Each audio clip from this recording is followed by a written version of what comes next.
Hello and good morning दोस्तों, मेरा नाम है सतीश। मैं हूं आपका फार्मासिस्ट और आपका स्वागत करता हूं मेरे यूट्यूब चैनल युगांश मेडिकोस पे। दोस्तों, आज हम जिस विषय पर बात करने जा रहे हैं वो है शराब की लत का होना। दोस्तों, शराब या मदिरापान या अल्कोहलिज्म ये एक ऐसी समस्या है जो कि लगभग हर परिवार को या फिर समाज को और देश को एक घातक परिस्थिति में लेती जा रही है। इस समस्या से पीड़ित व्यक्ति ना तो अपना भविष्य देखता है, ना अपने परिवार का भविष्य देखता है और ना ही अपने देश और समाज का भविष्य देख पाता है, और जिसकी वजह से समाज उसका परित्याग कर देता है और वो कई बार अन्य किसी गलत जो घटनाएं होती हैं उसमें भी शामिल हो जाता है और अन्य तरीके की गतिविधियों में भी शामिल हो जाता है, जिसकी वजह से कहीं ना कहीं नुकसान हमारे समाज को भी होता है। दोस्तों, आज हम इस वीडियो में जानेंगे कि आखिरकार शराब की लत लग कैसे जाती है, इसके क्या कारण होते हैं, इसके क्या दुष्परिणाम होते हैं और हम उससे किस प्रकार से रोकथाम उसकी कर सकते हैं। दोस्तों, शराब की लत लगने के कई कारण होते हैं, जैसे कि यदि शराब पीने वाले व्यक्ति का जो उठना बैठना है या जिस प्रकार के लोगों के बीच में वो रहता है या उसकी जिस तरीके की सर्किल है उसका, तो यदि उसके सर्किल में उस तरीके के लोग हैं जो कि शराब के सेवन ज़्यादा करते हैं तो कहीं ना कहीं उस व्यक्ति को भी शराब की लत लग जाती है। यदि वो बेरोज़गार है, कोई उसके पास काम नहीं है या अकेला रहता है या किसी प्रकार के मानसिक तनाव में या डिप्रेशन में, एंजाइटी में अगर कंडीशन बन रही है तो इस प्रकार से भी वो व्यक्ति शराब का सेवन करने लग जाता है।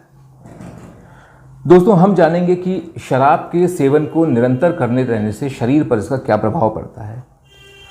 दोस्तों, इसकी वजह से कई प्रकार के जो आपके शरीर पर जो प्रभाव पड़ते हैं वो कुछ प्रभाव मैं आपको बता रहा हूँ, जैसे कि लॉस ऑफ मेमोरी। ज़्यादा शराब पीने से याददाश्त में कमी आ जाती है। अक्सर लोग छोटी छोटी चीज़ों को भूलना शुरू कर देते हैं। मुंह से दुर्गंध का आना, यानी कि मुंह से एक गंदी स्मेल आनी शुरू हो जाती है। तीसरा होता है कि नौशिया एंड वॉमिटिंग, यानी कि ज़्यादा शराब पीने से इंसान को बेचैनी, घबराहट और कई बार उल्टी भी होनी शुरू हो जाती है। दूसरा होता है पेशेंट को एसिडिटी की समस्या होना।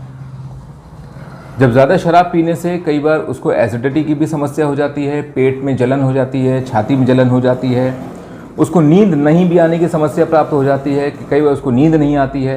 और जब इसी का सेवन ज़्यादा दिनों तक करते रहता है व्यक्ति तो उसको एनोरेक्सिया यानी कि लॉस ऑफ एपेटाइट यानी कि भूख न लगने की समस्या से भी सामना करना पड़ता है। दोस्तों, ऑलरेडी एनोरेक्सिया पर मैंने एक वीडियो बनाया हुआ है जो कि आप मेरे चैनल पर देख सकते हैं, जिसमें मैंने एनोरेक्सिया को लेकर सारी डिटेल उस पर अपलोड की रखी है। दोस्तों, ज़्यादा शराब की लत के कारण कई बार पेशेंट्स का ब्लड प्रेशर बढ़ जाता है, उसको हाइपरटेंशन भी हो जाता है और आगे जाके यही चीज़ उसके हृदय को या फिर दिल की बीमारियों में भी तब्दील हो जाता है।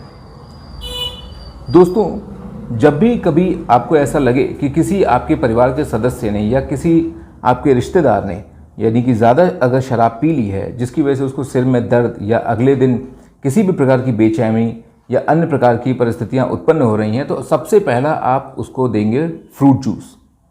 आप किसी भी प्रकार का फ्रूट जूस दे सकते हैं, चाहे मौसम्मी का जूस दीजिए, चाहे अनार का जूस दीजिए या अन्य संतरे का, कोई भी आप ऐसा जूस दे सकते हैं। दोस्तों, जूस देने का सबसे बड़ा कारण ये होता है कि जूस में फ्रक्टोज की मात्रा सबसे ज़्यादा होती है और फ्रक्टोज जो होता है वो अल्कोहल कंटेंट को बॉडी में से रिड्यूस कर देता है, जिससे कि जो व्यक्ति है जिसके ऊपर शराब के जो प्रभाव पड़ रहा है वो कहीं ना कहीं दूर हो जाता है।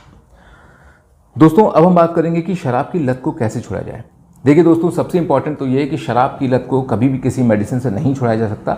इसके लिए आपको एक साइकोथेरेपी देने की ज़रूरत पड़ती है, उसका पेशेंट का साइकोलॉजिकल ट्रीटमेंट करना पड़ता है। आप उसको समझाएं और समझाने के बाद में आप उसको बताएं कि शराब जो है वो उसके स्वास्थ्य पर, उसके मन पे या फिर उसके परिवार पे या उसके जो रिश्तेदार हैं, जो लोग हैं जानने वाले, उनके ऊपर किस प्रकार का प्रभाव डालती है और ये कितनी ज़्यादा घातक बन सकती है। और फिर भी यदि उसको लगे अगर शराब पीने की इच्छा हो रही है तो आप उसको सिपकाल D3 या फिर कैल्सिरॉल D3 या फिर जेमकाल D3 की टैबलेट दिन में 2 बार सुबह या शाम दें। जब भी उसे शराब की इच्छा हो तुरंत ये टैबलेट्स आप उसको दे सकते हैं, जिसकी वजह से उस वक्त उसको शराब पीने की इच्छा में उसकी कमी आ जाएगी। यदि उसको शराब पीने से एसिडिटी हो रही है तो आप उसको एसिलॉक 300 या फिर रेंटेक 300 या फिर 150 mg एसिलॉक या फिर रेंटेक 150 mg दे सकते हैं, जिससे कि उसको एसिडिटी की समस्या भी उसकी दूर हो जाएगी।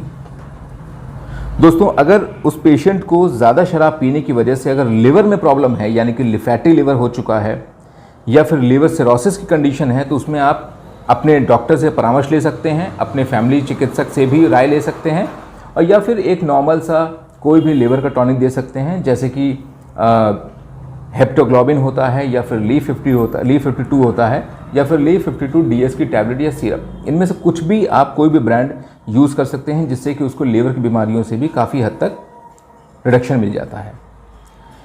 यदि आपको लगता है कि शराब पीने की वजह से या निरंतर इसके सेवन करने की वजह से पेशेंट का ब्लड प्रेशर बढ़ चुका है, तो हाइपरटेंशन की जो दवाइयाँ हैं वो भी आप दे सकते हैं। दोस्तों, आपको जानकारी के लिए बता दे रहा हूँ कि हाइपरटेंशन और उससे संबंधित उपचार को लेकर मैंने ऑलरेडी वीडियो अपने चैनल पर डाल रखी है, जिसको आप देख सकते हैं, और हाइपरटेंशन संबंधित किसी भी प्रकार की समस्या को देखने के लिए आप उस वीडियो को देख सकते हैं। तो दोस्तों, हाइपरटेंशन अगर है तो उसके लिए भी आप अपने डॉक्टर से परामर्श लें। डॉक्टर जो दवाइयाँ बताएंगे आप उसको नियमित अंतराल पर और नियमित रूप से उसको देते रहिए, जिससे कि ब्लड प्रेशर में भी कमी आ जाती है। दोस्तों, अगर माउथ से या फिर मुंह से अगर दुर्गंध आ रही है तो एक माउथ फ्रेशनर का यूज़ ले सकते हैं। लॉस ऑफ मेमोरी है तो उसके लिए कई आयुर्वेदिक सिरप आते हैं, जैसे कि दिमागीन आता है, सिंकारा आता है, इस प्रकार कई टॉनिक आ जाते हैं, या फिर मल्टीविटामिन भी दे सकते हैं। दोस्तों, पेशेंट को आप जो विटामिन B12 होता है या मिथाइल कोबालामीन होता है उसकी टैबलेट सिरप चला सकते हैं, जैसे कि न्यूरोकाइन गोल्ड RF कैप्सूल होता है या फिर न्यूरोकाइन प्लस का कैप्सूल हो सकता है।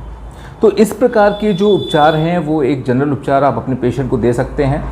आप कोशिश कर सकते हैं कि ये उपचार करने से वो शराब की लत को छोड़ दीजिए। दोस्तों, सबसे इम्पॉर्टेंट ये है कि आप उनका साइकोलॉजिकल ट्रीटमेंट या फिर साइकोथेरेपी ज़रूर करें। विदाउट साइकोलॉजिकल ट्रीटमेंट से पेशेंट शराब पीने की लत को नहीं छोड़ता है, और यदि आप इस प्रकार का ट्रीटमेंट नहीं करना चाहते हैं, आप दवाई यूज़ करना चाहते हैं, तो आप सबसे पहले अपने डॉक्टर से, अपने फैमिली फिजिशियन से संपर्क ज़रूर करिए। मैं आपको हर अपनी वीडियो में यही सजेशन देता हूं कि किसी मेडिकेशन को लेने से पहले अपने फैमिली डॉक्टर से आप ज़रूर कंसल्ट करिए। तो थैंक यू दोस्तों, और इसी प्रकार से मेरी वीडियोस को शेयर करते रहिए, लाइक करते रहिए, मेरी यूट्यूब चैनल को सर्च करिए और उसको प्लीज़ सब्सक्राइब करके आप ढेरों जानकारी वीडियो के माध्यम से ले सकते हैं। धन्यवाद। जय हिंद, जय भारत।